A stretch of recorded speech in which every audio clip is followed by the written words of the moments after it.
I'd known Jerome Bixby's work primarily from the story It's a Good Life. I didn't realize he had a Star Trek connection until I took the job. Like a lot of people, I grew up just being a really big Star Trek fan. I would say that my most personal connection to Star Trek is that I was at the first Star Trek convention in New York City, which makes me whatever you want to call me. But in fact, I had the little badge, you know, the thing that they gave out at the registration badge. And my wife, the woman who became my wife, is a really big Star Trek fan as well. So on one of our very first dates, I actually gave her my registration badge from the first ever Star Trek convention, and it made an impression on her. I've been blessed to be on all three incarnations of the modern versions of Star Trek. The first one was before my time, playing everything from Worf's brother, Commander Kurn, who was a favorite among the fans, to my favorite episode, The Visitor, which won People's Award and Critics Award as the best Star Trek episode ever. I'm a little flattered by that.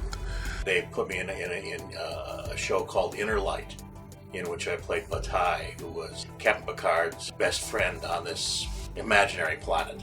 They ended up using me again on Voyager for a holodeck in which I played an Irish town, and then a couple episodes of the latest Star Trek in which I played John Billingsley's mentor in a hospital satellite.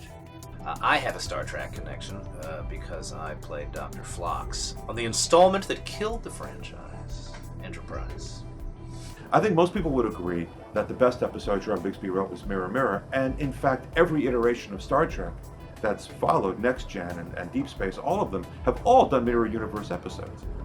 Well, all of those episodes, that whole mythology, all comes from Mirror Mirror, which Jerome Bixby wrote. So he's incredibly important to the Star Trek mythology. My mother, who passed away about 10 years ago now, was a huge Star Trek fan. One of her favorite episodes was Mirror Mirror, which coincidentally was written by Jerome Bixby.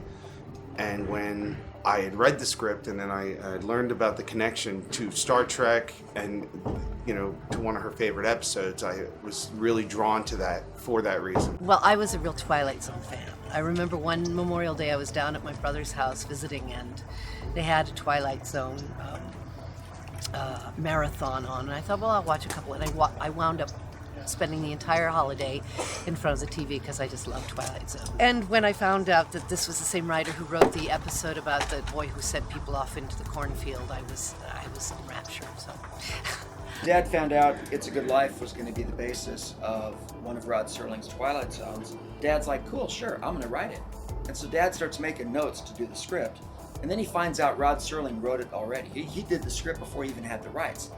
And Serling gives the script to my dad and says, if you don't like it, then, you know, you can do it. And Dad's like, good, I hope it sucks. He reads it, like, damn, because the script was great. Growing up watching Star Trek with my dad or watching The Twilight Zone, I love it because I loved them. Because you'd see a story, and as far-fetched or crazy as it seemed, they always brought it back to reality, to where you think, wow, this really could happen. When science fiction is interesting, it offers possibility, and it offers a perspective or an experience outside the box.